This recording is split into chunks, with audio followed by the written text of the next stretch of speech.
നമസ്കാരം. Raf talks ഫുട്ബോളിലേക്ക് ഏവർക്കും സ്വാഗതം. യുവേഫ ചാമ്പ്യൻസ് ലീഗിൽ നടന്ന ക്വാർട്ടർ ഫൈനൽ പോരാട്ടത്തിൽ വമ്പന്മാരായ ആഴ്സണലിനെയായിരുന്നു ബയേൺ മ്യൂണിക്ക് പരാജയപ്പെടുത്തിയത്. ഇരു പാദങ്ങളിലുമായി 2-നെതിരെ 3 ഗോളുകൾക്ക് വിജയിച്ചുകൊണ്ടാണ് ബയേൺ മ്യൂണിക്ക് ഇപ്പോൾ സെമിയിലേക്ക് യോഗ്യത കരസ്ഥമാക്കിയിട്ടുള്ളത്.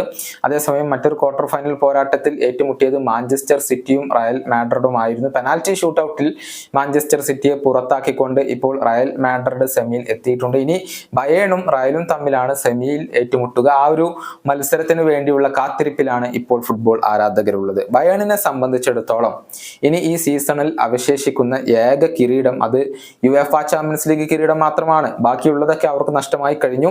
അതുകൊണ്ട് തന്നെ ഒരു ജീവൻ മരണ പോരാട്ടം അവർ നടത്തും എന്ന കാര്യത്തിൽ സംശയങ്ങൾ ഒന്നുമില്ല.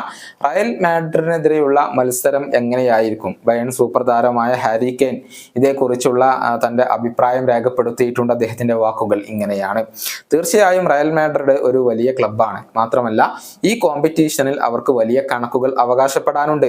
അതുകൊണ്ട് തന്നെ സെമി ഫൈനൽ മത്സരം ഞങ്ങളെ സംബന്ധിച്ചിടത്തോളം വളരെ ബുദ്ധിമുട്ടായിരിക്കും. പക്ഷേ യുവേഫ ചാമ്പ്യൻസ് ലീഗിന്റെ സെമി ഫൈനൽ മത്സരങ്ങൾ ഇങ്ങനെയൊക്കെ തന്നെയായിരിക്കും. അതാണ് ഈ കോമ്പറ്റീഷന്റെ ഏറ്റവും വലിയ പ്രത്യേകത. വലിയ ക്ലബ്ബുകൾക്കെതിരെ നമ്മൾ എന്തായാലും കളിക്കേണ്ടി വരും. പക്ഷെ ഇപ്പോൾ ഞങ്ങൾ ഈ ഒരു വിജയം ആസ്വദിക്കുകയാണ്. അതിനുശേഷം റയലിനെ നേരിടാൻ ഞങ്ങൾ തയ്യാറെടുക്കും. ഇതാണ് ഹാരി കെയ്ൻ ഇപ്പോൾ പറഞ്ഞിട്ടുള്ളത്. 11 വർഷത്തിന് ശേഷം ആദ്യമായി കൊണ്ട് അവർക്ക് ബൂണ്ടസ്ലീഗ കിരീടം നഷ്ടമായിരുന്നു. ബയർ ലെവർക്യൂസനായിരുന്നു അത് സ്വന്തമാക്കിയിരുന്നത്.